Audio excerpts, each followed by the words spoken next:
Canal del Congreso, el canal de la Unión. Presenta.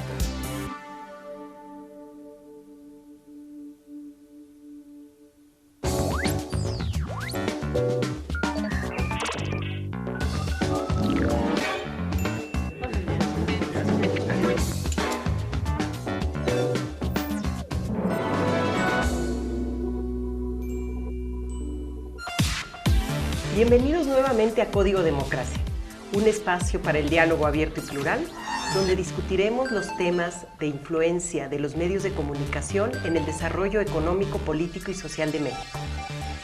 Los invitamos a enviarnos sus comentarios y opiniones a nuestra cuenta de Twitter, @código_d, y a nuestra cuenta de correo electrónico, código.democracia@gmail.com. El 11 de junio pasado se publicó una reforma a la Constitución en materia de telecomunicaciones y de radio y televisión abierta. Se ha dicho que esta es una de las reformas de mayor trascendencia para el país. Sin embargo, esta reforma ha tenido sus claroscuros. Y el día de hoy tenemos para comentar este punto al periodista Genaro Villamil. Él es colaborador de Proceso. También tenemos con nosotros a la presidenta de la Asociación Mexicana de Derecho a la Información, Aleida Calleja, y también con nosotros estará el licenciado Javier Mondragón. Él es director de Asuntos Regulatorios y Jurídicos de Teléfonos de México. Para entrar en contexto de este tema, los invito a escuchar la siguiente cápsula. En contexto. La iniciativa fue aprobada en solo 92 días, periodo muy corto si se considera que la Ley Federal de Radio y Televisión estuvo vigente desde 1960, aun cuando ya se había vuelto obsoleta.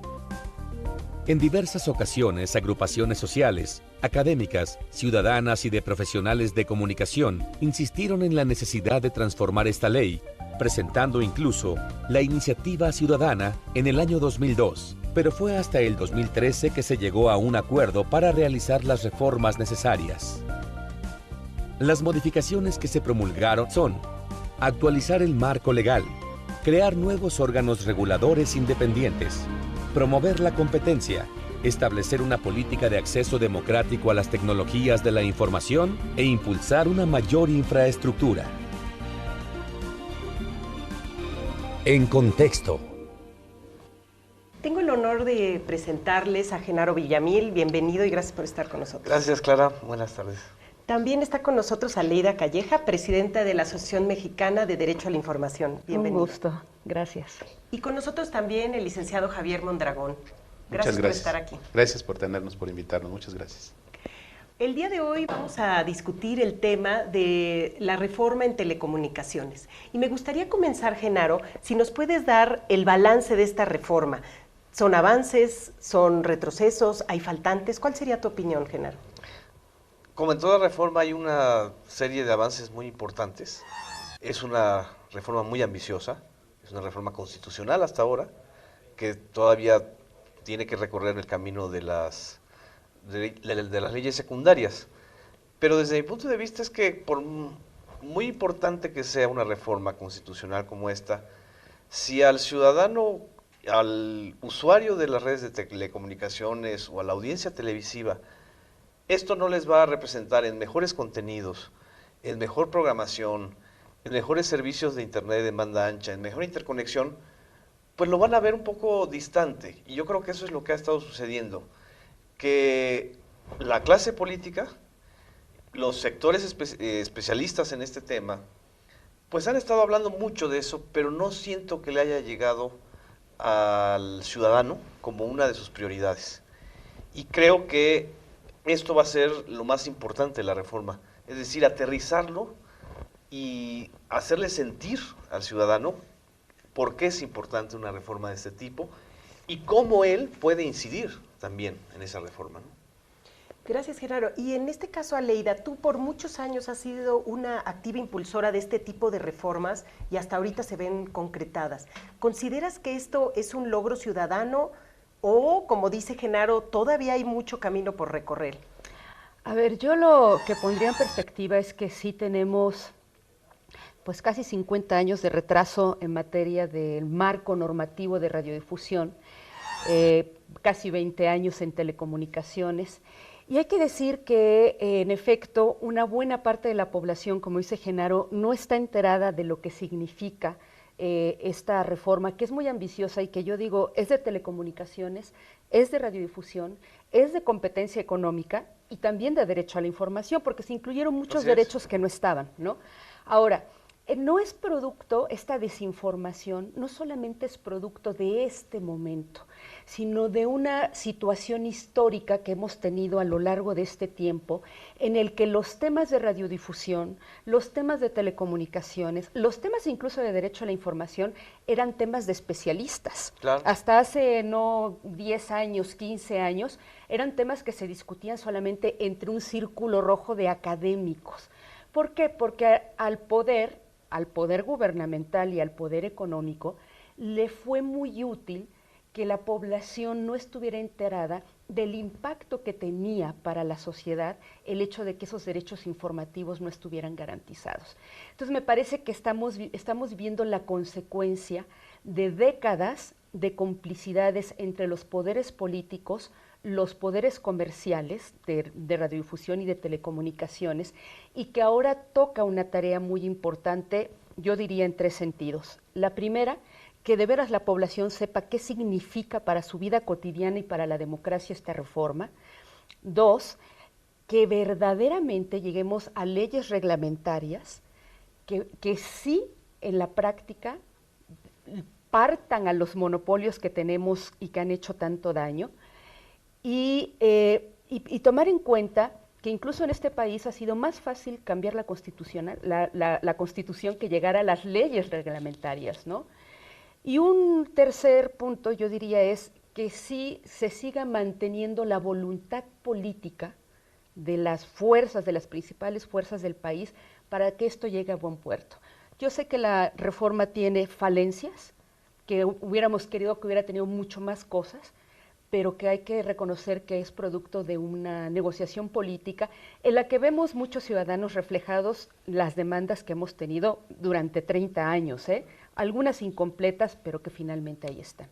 Y ahí, retomando lo que tú dices, Aleida, son demandas ciudadanas de 30 años o quizás hasta más. Hasta 40, digamos. Estamos muy jóvenes, pero sí son demandas históricas. Sí. Ahora, pasando contigo, Javier, ¿quiénes participaron en esta redacción de esta iniciativa de reforma? Porque todo se manejó en secreto en un principio y de repente un día aparecemos con un evento donde el presidente Peña Nieto presenta la iniciativa avalada por los principales partidos políticos del país. ¿Quiénes participaron? Porque la ciudadanía aparentemente no fue consultada de esta redacción. Me imagino que sí al final, pero no estoy seguro. Lo que sí sé es que nosotros no fuimos consultados y no participamos de manera alguna en ningún momento, ni antes ni todavía ahora. La industria, por lo menos de las telecomunicaciones, o por lo menos Teléfonos de México, no participó en ese proceso. Me imagino que lo desarrollaron personas de mucho conocimiento técnico, inspiradas posiblemente en legislaciones extranjeras, posiblemente europeas. Hay una serie de cosas que son muy valiosas que rescatar, como dicen Genaro y la doctora. Se reconoce un nuevo derecho al usuario. Sí.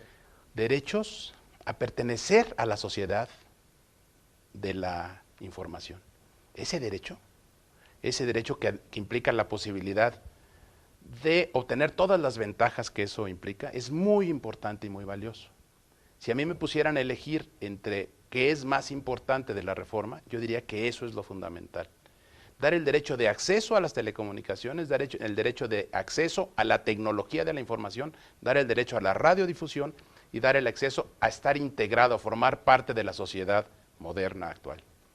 ¿Cómo lo van a lograr? Ahí es el tema fundamental. Obviamente, para que todos podamos tener acceso a esos servicios, para que pueda haber éxito, va a tener que haber muchas inversiones. Y las va a tener que realizar alguien.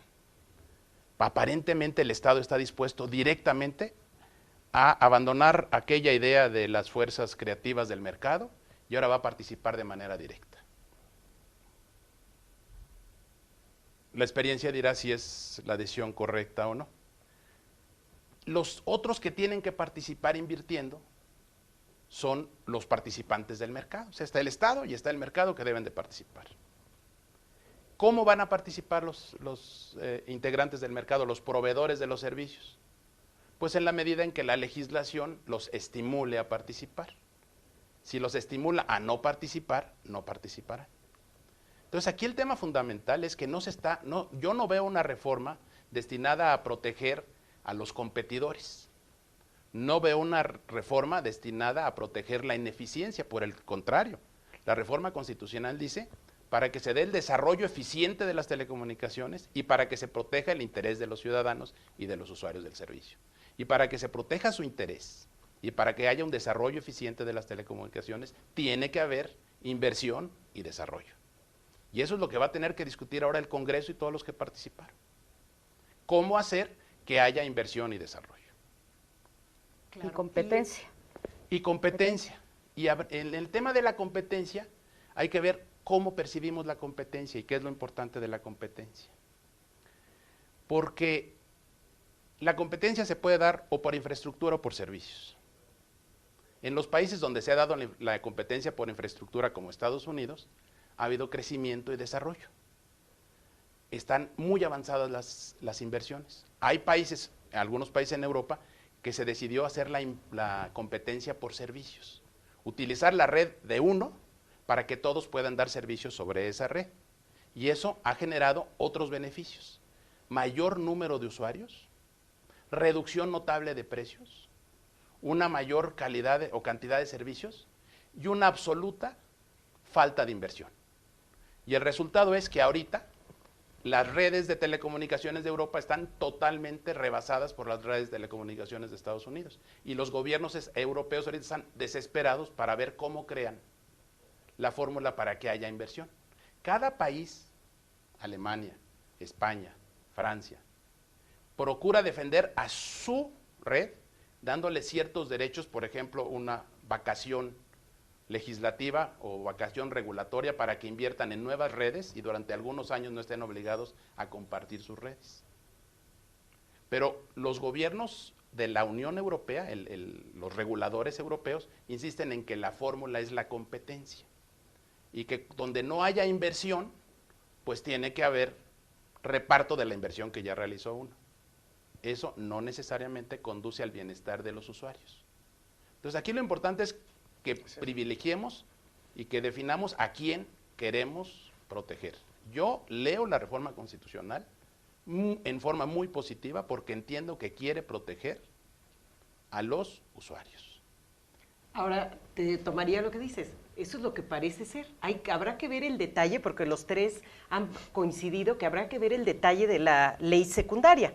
Porque en la ley secundaria tendremos que ver si se fomenta la competencia con mecanismos efectivos y si existe pluralidad. Quisiera añadir a esta discusión, y me gustaría saber, Genaro, tu opinión, porque siempre hablamos de competencia, pero si hablamos de radio y televisión abierta, me parece que sería más importante la pluralidad que la competencia. Así es. ¿Hubo alguna presión de poderes mediáticos en el texto final de la reforma constitucional? Hay un desbalance, claro, y eso es obvio y no se puede negar. Hay un desbalance en la reforma constitucional porque no se regula con la suficiente, digamos, fuerza al monopolio televisivo, o a los dos grandes, al monopolio televisivo que existe en México, como si se regula al monopolio o al poder dominante en materia de telefonía, que es el caso de Telmex-Telcel.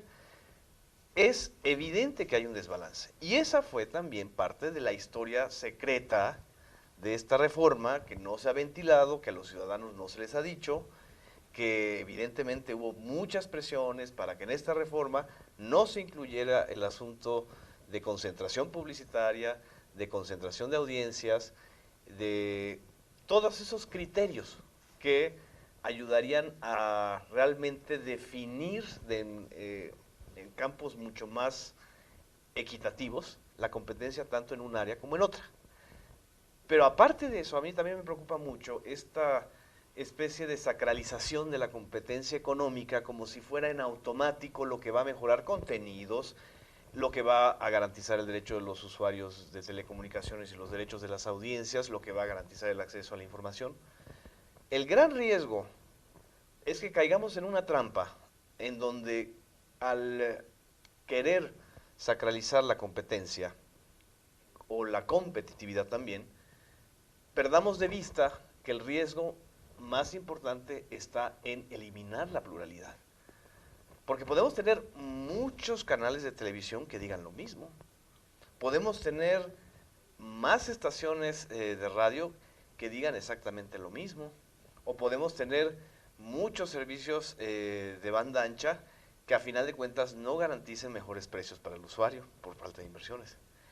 El asunto es aquí cómo al ciudadano se le va a convencer de que una reforma así va a romper los monopolios de opinión pública que existen en el país. Los monopolios de cómo hay un dominio de la opinión pública a través pues, de la dominancia o del dominio que ejercen las dos grandes televisoras en el espectro radioeléctrico. Claro, y tomaría ahí, Genaro, el tema de la pluralidad es importante porque incide en la opinión pública y en la formación de democracia. Así y yo es. los invitaría en este momento a ver algunos datos que obtuvimos, una numeralia sobre las concentraciones que tenemos en radio y televisión abierta. Numeralia. El mercado de la televisión nacional se mantiene sumamente concentrado por solo 2 empresas, siendo Televisa la que ha obtenido mayores porcentajes en cuanto a cuota de pantalla de señal de televisión abierta. En el año 2000 obtuvo el 70.4% del total de las televisoras comerciales, con sus canales 2, 4, 5 y 9. Para el 2005 el porcentaje bajó a 68.6% y en 2010 se posicionó en 68.3%. En tanto que TV Azteca, con sus canales 7, 13 y 40, obtuvo el 26.8% en el año 2000, aumentando a 30% en el año 2005 y colocándose en 28.2% en el 2010. El porcentaje que obtuvieron otras televisoras comerciales fue de 2.8% en el año 2000, 2.5% en el 2005 y 3.5% en el año 2010. Numeralia. Regresamos. Continuamos. Yo considero que es una reforma tramposa, porque si bien toda la presentación de la misma estaba basada en que se iba a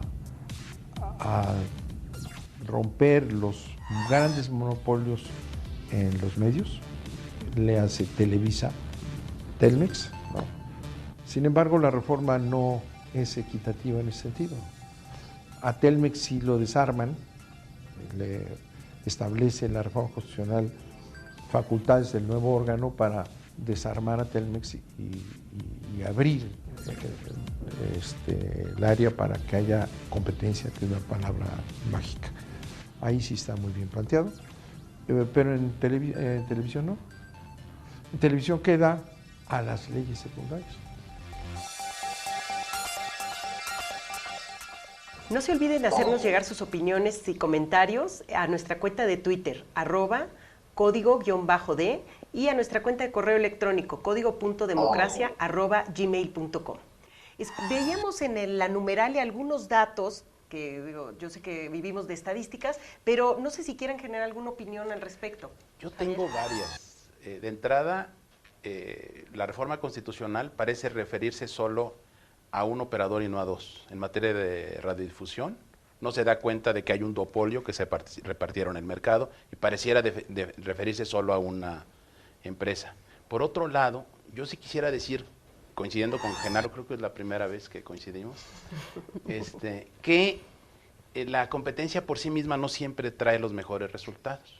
A mí me tocó, dada mi tiempo en la vida, ver la entrada de Canal 13 y Canal 7 como competidor de Televisa, ya en propiedad de particulares.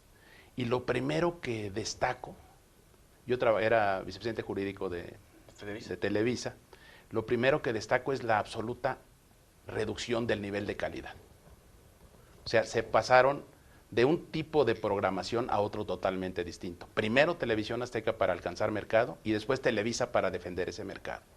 Y entonces se empezaron a pasar películas de clasificación C a las 2 de la tarde del domingo porque el otro canal estaba poniendo un programa de televisión en el que había escenas de contenido muy elevado y se olvidó en Televisa, yo creo que en la ventana de enfrente nunca lo tuvieron, el respeto al hogar. El televisor entra al hogar, es de televisión, es de acceso inmediato para los niños.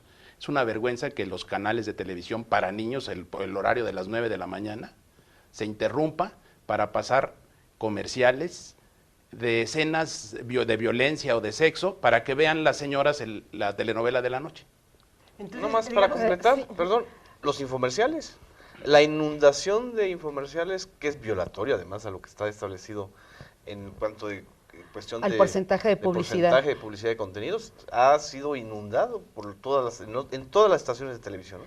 A ver, me parece que en efecto uno de los problemas más graves que hemos tenido, porque es muy fácil, digamos, la crítica de los precios altos en Internet y la telefonía, que es cierto, no se niega, pero el impacto que hemos tenido en la calidad democrática de este país por el monopolio de los contenidos y de la información ha sido muy fuerte.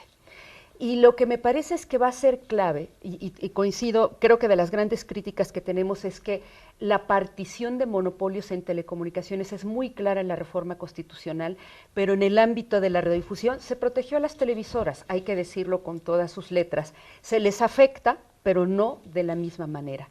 Por eso va a ser muy importante 3 puntos que me parece que hay en la reforma constitucional que pueden apoyar a que exista mayor diversidad en el ámbito de los contenidos de los medios. Uno de ellos es las 2 nuevas cadenas nacionales de televisión que se supone deberían de tener cobertura nacional y que van a ser digitales, pero que hay que ver la clave es cómo se van a hacer esas bases de licitación para que no queden en los mismos grupos de poder que tienen ahora el poder del control de los contenidos.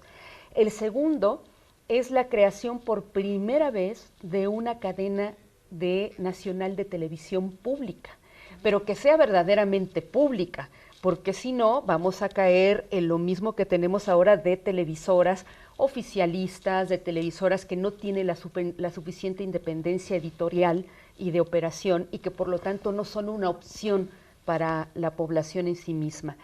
Y un tercero que yo diría que tiene que ver con la multiprogramación, o sea, cuando se nombra en la Constitución qué se va a hacer con la ganancia espectral para saber quiénes van a operar, quiénes van a ser los nuevos jugadores para entrar a eso. Y un cuarto, que me parece que es el reconocimiento de los medios de uso social, que Sí. entre los que entran los comunitarios y los indígenas, entre otros, que se supone que todos esos elementos aportarían una cierta diversidad, ¿no? Ahora, también es cierto que de pronto decir TV Azteca y Televisa van a dejar de tener una dominancia en el país, no la van a dejar de tener. No la van a dejar de tener. Por lo tanto, el tema central va a ser cuáles van a ser las reglas de dominancia que se van a establecer en la ley secundaria, como también cuáles van a ser las condiciones bajo las cuales van a nacer nuevos medios televisivos. Si esas 2 cosas no se dan, muy seguramente seguiremos viviendo lo que hasta ahora estamos viviendo en materia de televisión. Claro, y esperemos que no sigamos así. Pero potenciado. Pero potenciado. Potenciado porque venimos de un proceso muy crítico en donde hay una parte de la sociedad que está reclamando con una fuerza inaudita como no se había visto en años, la democratización de los medios. O sea, es un hecho. La reforma constitucional, tal como está ahorita, no la garantiza. Permite y abre las puertas a eso. Es pero un paso no. necesario, digamos. Así es. Pero hay que... Y es ahí donde los ciudadanos, si no sienten que esta reforma constitucional va a llevar hacia allá, a mejorar contenidos, a democratizar, a garantizar la pluralidad, la verdad es que va a ser el parto de los montes. Y ahí los invitaría a escuchar la opinión de la gente con este sondeo de opinión que se hizo. ¿Qué opinamos? ¿Qué cree que debería cambiar en la forma como funcionan la radio y la televisión mexicana? Pues yo creo que principalmente debería cambiar lo que son los contenidos. Pues el radio está muy bien, para mí está muy bien, yo escucho mucho el radio. Lo que debe de cambiar es el sistema de más información. Bueno, yo creo que la manera en la que funciona el radio y la televisión en México debería de cambiar debido a que solo piensan en el entretenimiento y no en la educación. ¿Cree que existe libertad de expresión en la televisión mexicana? Creo que parcialmente existe la libertad de expresión. Pues yo creo que sí hay un poco de libertad de expresión. Pues no mucha. No, pues creo que no existe porque no se pueden expresar de la manera que ellos requieren expresarse. Pues regular, porque hay unos que sí opinan, otros que no opinan. ¿Qué opinamos? Estamos de regreso platicando sobre la reforma constitucional de telecomunicaciones y su implicaciones en la pluralidad y en la competencia. Nuestro país, que se ha formado a base de monopolios y concentraciones, hoy tiene que dar un cambio. La democratización de los medios ya se comentaba, y también tenemos que decir que además de la numeralia que se ha mencionado, también existe una elevada concentración en telefonía, en acceso a Internet, y podrá ser por diversas razones que ahorita podemos platicar. El punto es, ¿esta reforma tiene los mecanismos necesarios para que ya no seamos siendo un país que sea dominado por grandes consorcios, sino que tengamos diversidad de opciones a precios accesibles? ¿Tiene esta reforma constitucional la manera de romper esto, Javier? Yo creo que la reforma constitucional permite que los órganos del Estado puedan, el Congreso y después los institutos puedan emitir las reglas y las normas que consideren convenientes. Mencionabas la alta concentración en telefonía. Venimos, en todo el mundo, todos los operadores históricos fueron monopolios. De 1905 a 1980 fueron monopolios en todo el mundo, en Estados Unidos privado, AT&T, en Inglaterra gubernamental, se llamaba Oficina de Correo, de Postal Office, y después British Telecom, a partir de 1981-1982. En México, una empresa mixta, peculiar, porque era una empresa que vendía acciones en el mercado. A los usuarios en 1970-75 nos exigían comprar una acción para que nos pudieran dar el servicio telefónico. La espera para obtener servicio telefónico era de más de 2 o 3 años. Había solo 11,000 poblaciones atendidas en lugar de las 23,000 que hay actualmente. Y la calidad del servicio era muy baja. El gobierno utilizaba Teléfonos de México, como utiliza a Telmex, a Pemex, como una caja recaudadora de impuestos. Y el único servicio que se daba era la telefonía. Incluso la concesión de Telmex prohibía que hubiera otro mecanismo. Cuando en 1981-82 se destruye el sistema keynesiano de estímulo económico, de participación importante de los gobiernos en todas las empresas, en toda la economía. Primero Estados Unidos con el señor Bush y después en Inglaterra con la señora Thatcher se procura cambiar el esquema y se privatiza British Telecom, el 50%, y el resto queda en poder del Estado en 1984-85. Cuando llega al poder Salinas de Gortari, propone la privatización de Teléfonos de México, y la privatización de Teléfonos de México ocurre antes que la de France Telecom, antes que la de Deutsche Telekom, antes de la de Telefónica. Es una privatización cuyo título de concesión se basa en el título de British Telecom. Y les quiero decir que pasar de ser el que da el 100% a pasar a ser el que da menos del 100% solo supone 2 posibilidades. O que los demás inviertan y crezcan el mercado, o que el que ya está reduzca. Y ahí, Javier, retomando eso, o sea, es difícil en el sector de telecomunicaciones, pero en este caso, ¿crees que la inversión extranjera ahora al 100%, de acuerdo a la reforma constitucional, lo refiera? Y ahí, Genaro, tú has hecho reportajes al respecto. ¿Será ese un camino para que haya más competencia en telecomunicaciones? A ver, desde luego, solo hay 2 modos de competir, o por infraestructura o por servicios. Si se permite la competencia por servicios, se admite la inversión extranjera, claro que sí, va a haber más competencia y van a reducirse los precios temporalmente y va a haber más servicios temporalmente. Y después, ante la falta de inversión en la estructura fija, pues tendrá que haber un problema y algo tendrá que hacer o el Estado o los demás para resolver el problema del mercado. Hay fallas de mercado y fallas del Estado. Los dos pueden fallar en sus operaciones. Sí, pero si a esa competencia de inversión extranjera le pones el candado de inversión en infraestructura. Ah, excelente. O sea, me parece que ahí está la clave. Por eso creo que el tema de la secundaria es importantísima, porque en efecto no es solamente que entre los nuevos aprovechando la infraestructura que ya está, sino como lo están haciendo otros países, donde entra la inversión extranjera, pero con una condicionante de inversión en infraestructura, como lo que estás pidiendo en radiodifusión de inversión del 49%, pero con un principio de reciprocidad que ha sido muy cuestionado y que, bueno, no voy a meter en esas honduras, pero que me parece que no es solamente una opción u otra, sino que se pueden hacer combinaciones que permitan fomentar esa competencia y también incentivar en la infraestructura. Digamos, porque eso es lo que va a suceder con la instancia público-privada que va a manejar la red troncal, ¿no?, de la fibra óptica, de la Comisión Federal de Electricidad, más lo que dicen de la banda del 700 para la banda ancha móvil, en el que el Estado, digo, algunos interpretan que él va a ser el operador.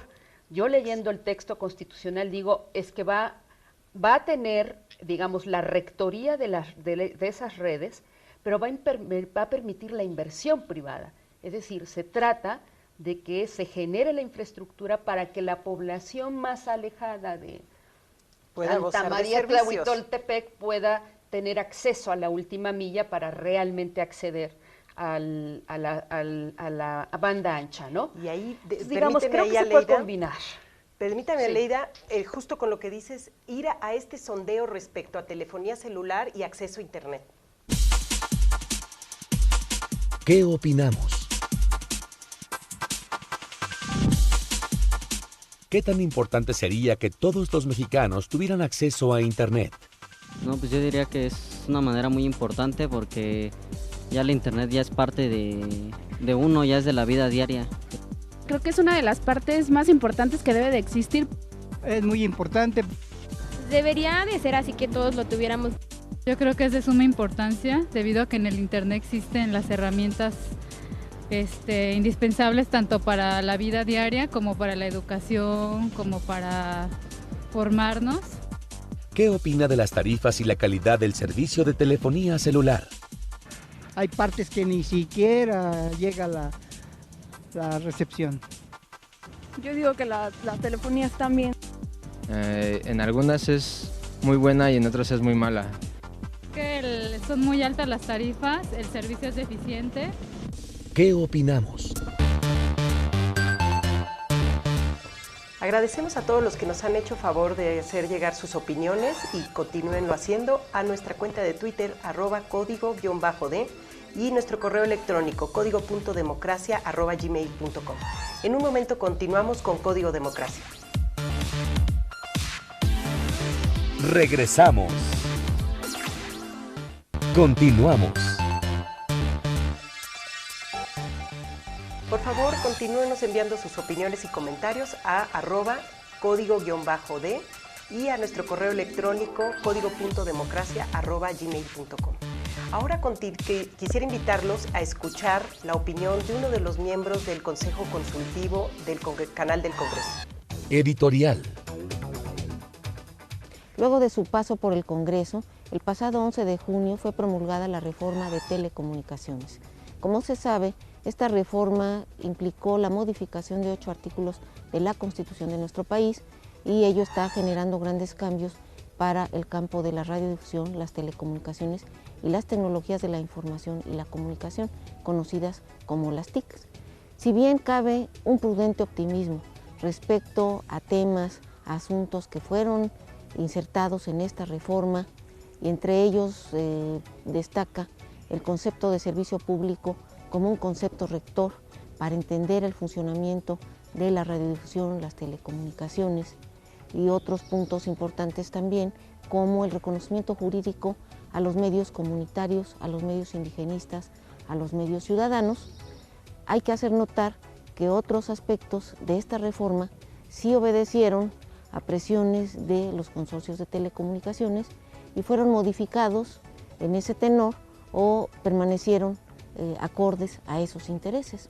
Entonces, la etapa que sigue, la de la formulación de la ley reglamentaria, que tendrá que ser una ley convergente, tendría que ser el espacio para que esos grandes principios de la reforma de telecomunicaciones que tienen en cuenta el interés público se vean cristalizados ahí. Hay inquietud, hay preocupación entre la ciudadanía por constatar si esos principios constitucionales ahora se verán traducidos, se verán llevados a esas leyes secundarias. Tendremos que ver si esto ocurre o si el interés social no se verá plasmado en esas nuevas leyes. Editorial. Hemos estado hablando sobre la reforma en telecomunicaciones y ahora nos gustaría entrar al tema de los derechos de los usuarios. Actualmente ya en nuestra Constitución se dice que todos los habitantes de este país tenemos derecho de acceso a Internet, a banda ancha, telecomunicaciones y todo. También se habla de un derecho de las audiencias. ¿Qué es lo que nos dice esto, Genaro, para la sociedad? Híjole, es el punto más, desde mi punto de vista es el avance que podría ser realmente lo que democratizaría el régimen de medios y el uso de las telecomunicaciones en México, porque hay que incorporar al usuario y al ciudadano. El derecho de las audiencias, que son derechos de tercera generación, escasamente explorados, escasamente decantados, no se trata de moralizar los contenidos, se trata de garantizar el derecho a la privacidad, el derecho a la integridad, al respeto a la inteligencia de los usuarios y de los televidentes, el derecho a la réplica, el derecho al acceso a la información. Todo eso está todavía incompleto. Hay que legislar sobre esto.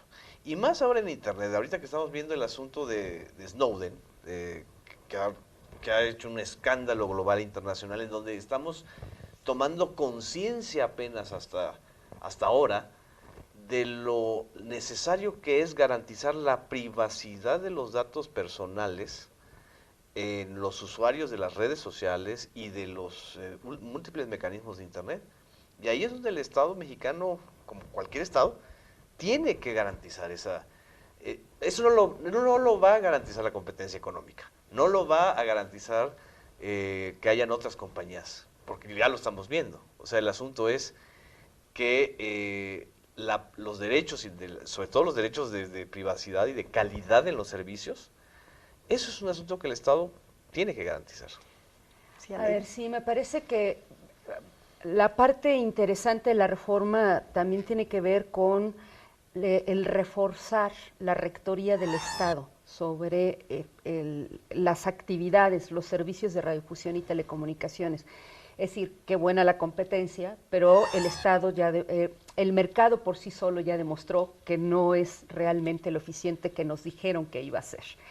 Y en ese sentido, el Estado tiene una rectoría y también unos límites que me parece que están marcados y que va a ser clave, por ejemplo, en las leyes secundarias, porque hay que decir que van a ser como 4 leyes secundarias más otros como cuerpos 16, normativos, ¿no? Como 14 que hay que 14. Cambiar. Pero el principio de neutralidad de la red, por ejemplo, donde estas conductas abusivas o de las grandes empresas o de los gobiernos, no pueden ser permitidas en términos de los derechos, que no solamente es el derecho a la más amplia libertad de información, sino otras libertades. O sea, ahora resulta que tú tienes miedo de poner cualquier cosa en la red porque no vayan a pensar que eres sospechoso. O sea, estamos en un momento muy delicado en el que se abre mucha información, pero también se abre la posibilidad de poner en riesgo muchas libertades que nos ha costado mucho trabajo.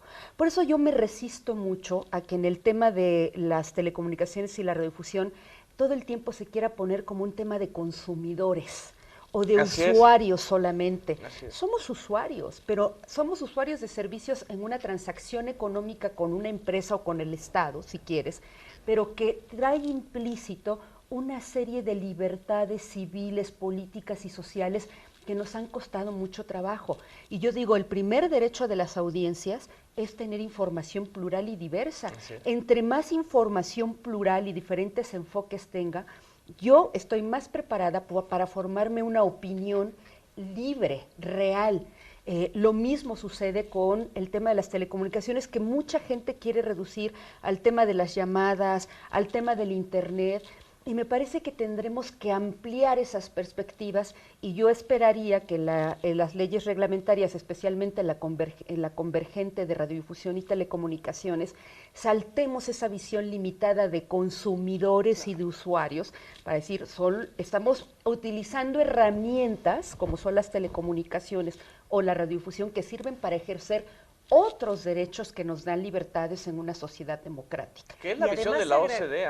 Es la visión de la OCDE. Que por eso me espanta que en todos los documentos y para todo, lo que diga la OCDE es como, está en la exposición de motivos, como, si fueran los verdaderos defensores de los derechos, ¿no? Digo, sin descalificar lo que puede aportar la OCDE, no puede ser que ese sea solamente el hilo conductor, es muy tomaría peligroso. Dos aspectos que ustedes señalan para preguntarle a un extremado buen litigante que es el licenciado Javier Mondragón.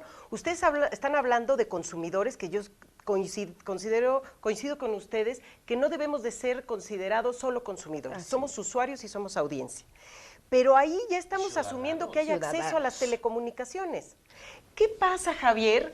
Hoy día nos dicen que tenemos un derecho en la Constitución de acceso a Internet y banda ancha. Y estamos en una comunidad donde no hay acceso a Internet y banda ancha. ¿Podemos demandar al Estado mexicano para que nos cumpla lo que dice la Constitución? Es más grave. Tenemos comunidades que no tienen agua, que no tienen luz, que no tienen escuela. El Estado va ahora a utilizar el dinero del presupuesto para crear una red de telecomunicaciones, cuando hay otras necesidades fundamentales que satisfacer. Ahora bien, los derechos públicos, desde luego, como dice la doctora, tienen que potenciarnos como sociedad. Tienen que hacer que como sociedad seamos algo mejor de lo que hemos sido. No coincido que necesariamente sea el poder del Estado, porque casualmente Snowden creo que espiaba para el gobierno de Estados Unidos, ¿verdad? Sí, hay que ponerle límites a ese poder del Estado, en eso estoy totalmente de acuerdo. Pero hay que diferenciar lo que sea gobierno a lo que sea Estado. Exacto. Pero entonces, déjenme, Javier, ¿sí puedo demandar al Estado mexicano? Yo creo que lo puedes demandar. Fíjate que por lo que hace al acceso a la sociedad de la información digital, dice la reforma constitucional que habrá una serie de plazos y de metas. O sea que supongo que la interpretación que le darán los jueces es que eso debería de ocurrir en el tiempo. La teoría básica del servicio público es que es una necesidad colectiva de interés general y que todos tenemos derecho a tener acceso a esos servicios para poder vivir en sociedad. Y por lo tanto, si el Estado o los particulares nos niegan esos derechos, deberíamos de tener tenemos el derecho de demandarle al Estado que cumpla con su obligación.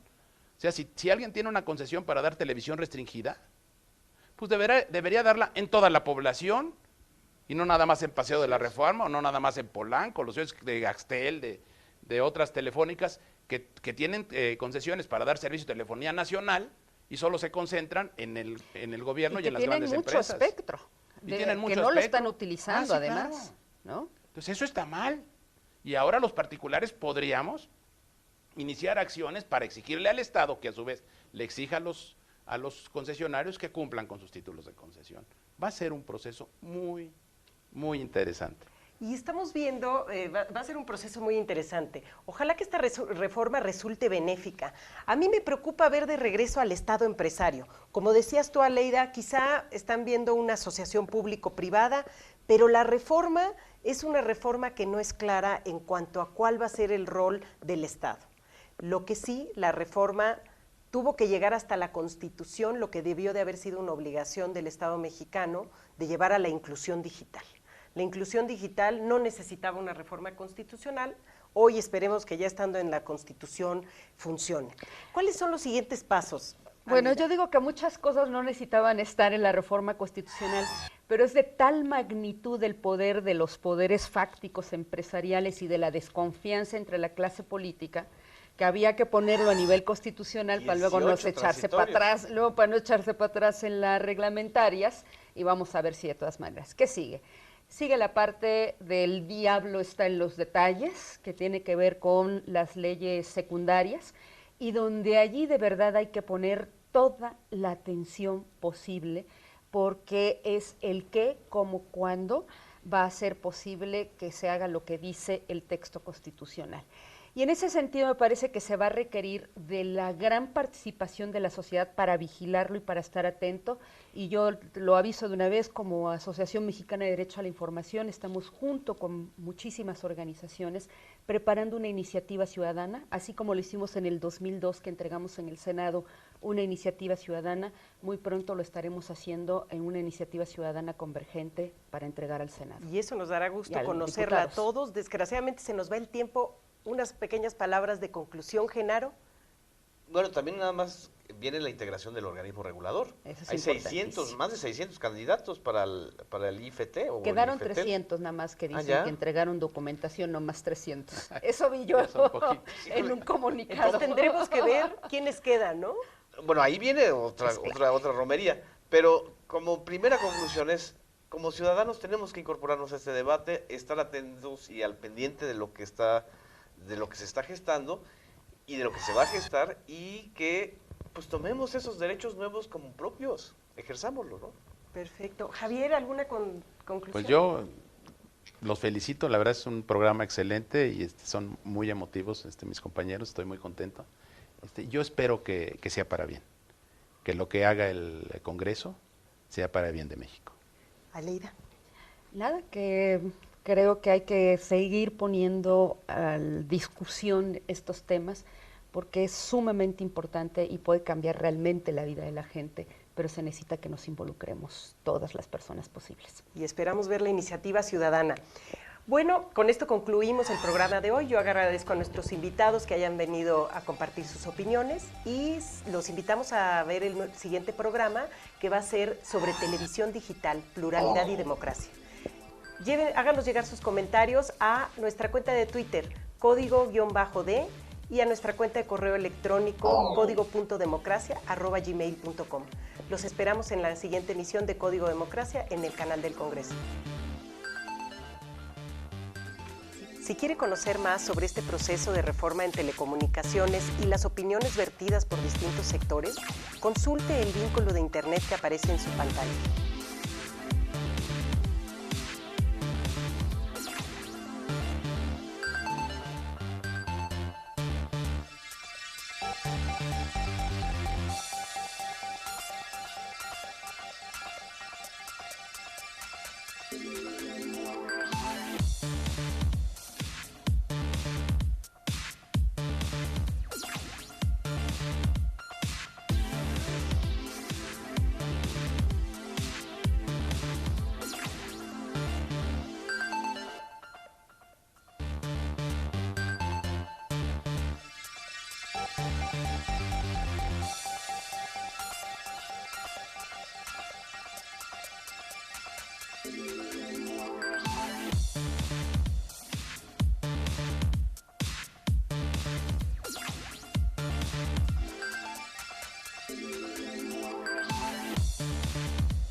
Canal del Congreso, el canal de la Unión.